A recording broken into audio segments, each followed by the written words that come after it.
Bonjour Carole Beffa. Bonjour monsieur. Merci d'être avec nous, ravi de vous accueillir sur TV5 Monde.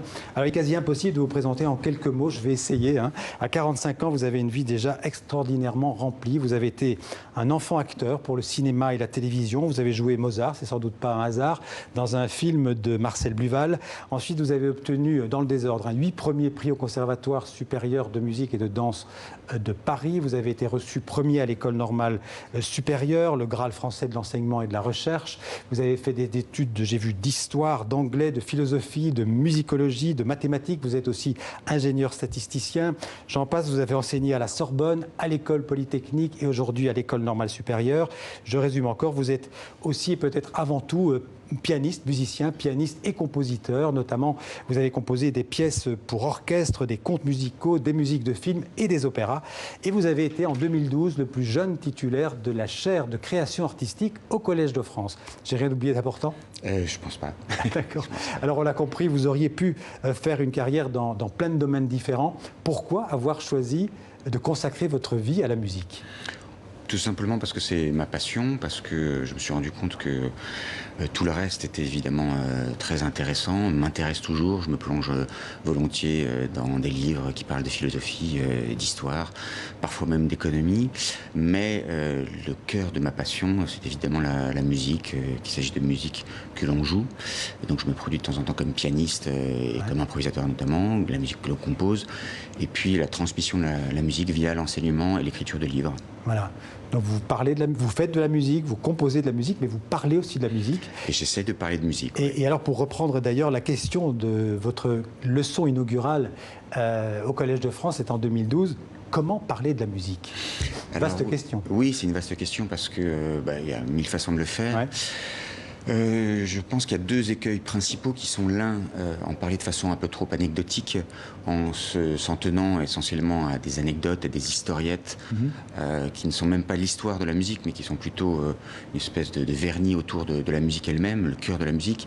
Et puis il y aurait trop de technicité, c'est-à-dire sous une apparence de scientificité, on en viendrait finalement à faire ce que Boulez regardait comme étant le relevé de compteur, où on ne parle finalement pas tellement de Pierre Boulez, musique. ce grand musicien, compositeur français qui est mort il y a 2 ans, je crois. Qui est mort il y a 3 ans, oui. Voilà, donc c'est un peu difficile parce qu'il faut bien viser et faire en sorte que l'on parle de façon pédagogique et que l'on garde présent à l'esprit ce qui est à mon avis très important, qui est l'intuition, qui permet d'ailleurs pour un compositeur de parler de musique en compositeur, c'est-à-dire en gardant à l'esprit ce qui en fait le cœur, ce qui est, on va dire, au centre de la musique et qui lui permet peut-être de ne pas dire trop de bêtises. Alors on ne va pas parler on va pas que parler de musique avec vous, on va aussi vous écouter. Et je vous propose d'abord un premier extrait de Rainbow, qui est un de vos concertos. Donc vous avez composé un concerto pour piano et orchestre à cordes. Vous êtes le soliste là au piano avec l'orchestre Alma Chamber Orchestra dirigé par Deborah Wallman. On regarde.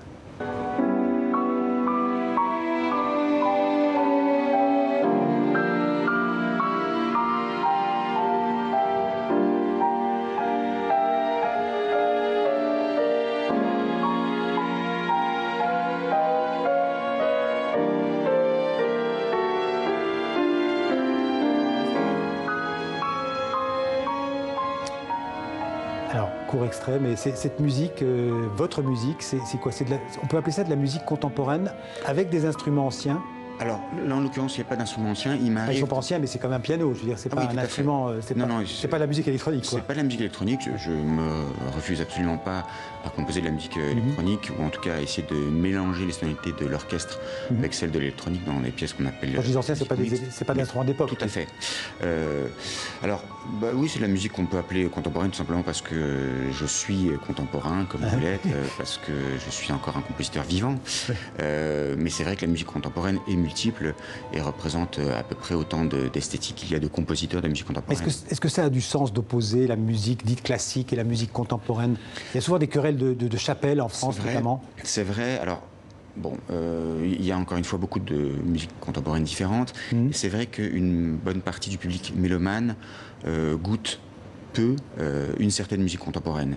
Alors on peut considérer que c'est faute de bien la connaître, on peut aussi considérer que c'est peut-être aussi un peu à cause de cette musique contemporaine elle-même qui, en ayant parfois tourner résolument le dos à la pulsation, à l'harmonie, au thématisme, parfois à la mélodie, eh bien, a eu tendance à s'éloigner du public. Oui, ça existe. C'est de la musique qui est presque de la recherche, enfin, de la recherche technique, scientifique. Oui, en laboratoire, c'est de la musique de laboratoire. on peut dire que c'est de la musique de laboratoire, même si j'ai beaucoup d'estime pour, on va dire, les vrais laborantins ou les vrais scientifiques qui travaillent effectivement en laboratoire, qui, à mon avis, font quelque chose de très différent de ces compositeurs-là. C'est une musique qui, souvent, n'est pas incarnée, ne se soucie guère de l'auditeur, ne se soucie guère des interprètes aussi. Voilà. Mais il y a quantité d'autres musiques qu'on peut aussi appeler contemporaines, qui s'inspirent parfois des musiques dites actuelles, autres termes un peu du jargon de cette musique, c'est-à-dire du jazz, de la pop. Pour être un compositeur d'aujourd'hui, il ne faut pas nécessairement tourner le dos au passé. Non. Je pense qu'il y a des façons très nombreuses de revisiter le passé, de le faire avec une certaine fraîcheur. Et donc, il y a plusieurs voies possibles et on peut en emprunter autant qu'on veut. Alors, il y a un grand maître de la musique, comme c'est Mozart, et vous l'avez beaucoup joué. On va vous voir, dans un deuxième extrait, jouer le concerto numéro 21 de Mozart dans la Cour des Invalides. C'était à l'occasion de l'hommage à Jean d'Ormesson, donc en décembre 2017. On vous écoute.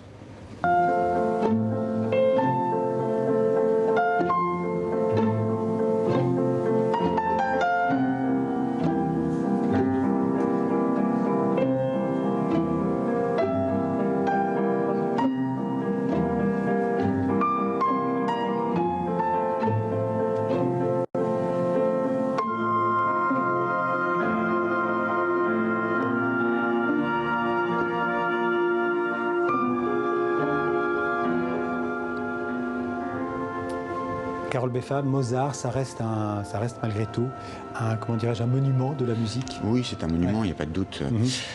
C'est probablement mon compositeur préféré, avec Bach avant lui et Ravel depuis. On invente encore des choses en musique aujourd'hui où on a tout est écrit. On se pose parfois la question aussi pour la littérature. Oui. Est-ce qu'on peut encore dire des choses originales en musique aujourd'hui? Je pense qu'on peut dire des choses originales. En revanche, quelqu'un qui se réveillerait un matin et qui dirait qu'est-ce qu'il faut que je fasse pour être absolument original, à mon avis, serait certain de ne pas l'être.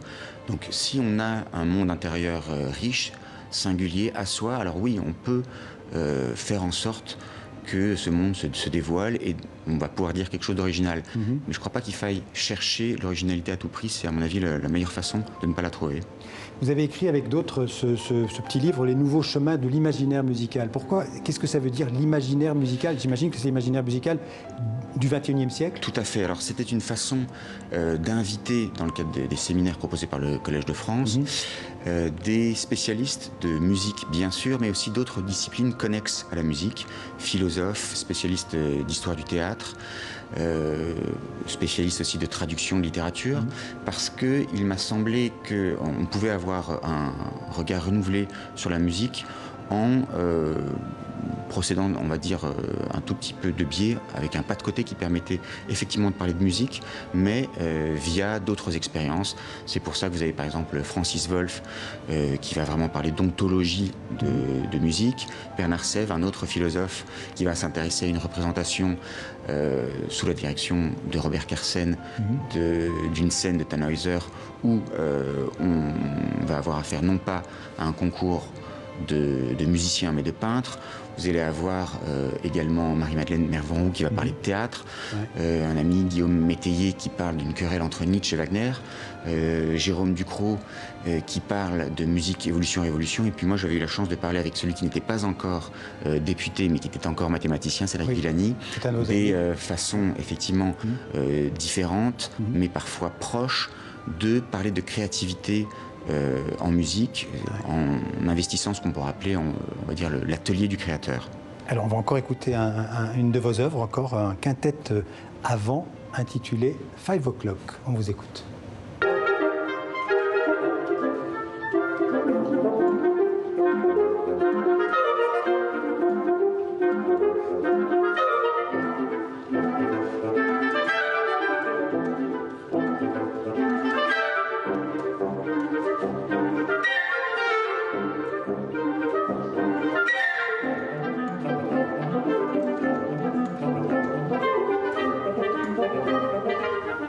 Alors ça, encore une fois, on parle de musique. Comment on peut qualifier cette musique-là?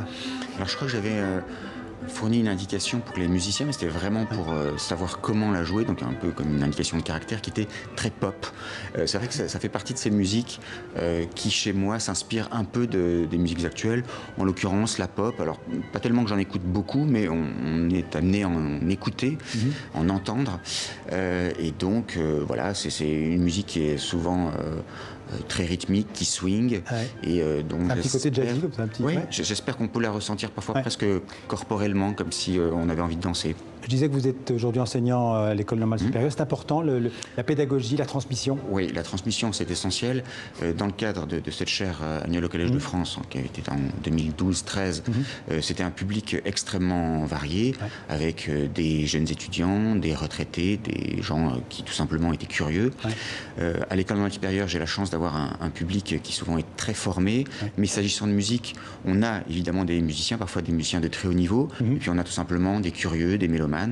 Et pour moi, la transmission, c'est important, d'abord pour eux et aussi pour moi-même à titre personnel, parce que la composition est une activité qui est quand même très solitaire et on peut avoir des angoisses de pages blanches, et donc c'est très bien de se confronter à un public via l'interprétation quand je joue du piano, via la transmission quand j'enseigne, parce que ça permet de sortir un peu de sa tour d'ivoire. Avec le public ou avec les élèves? Le public ou les élèves, exactement. Merci beaucoup Carole Beffa, on est le 21 juin. Vous allez participer à la fête de la musique? Je vais y participer, mais en tant que spectateur.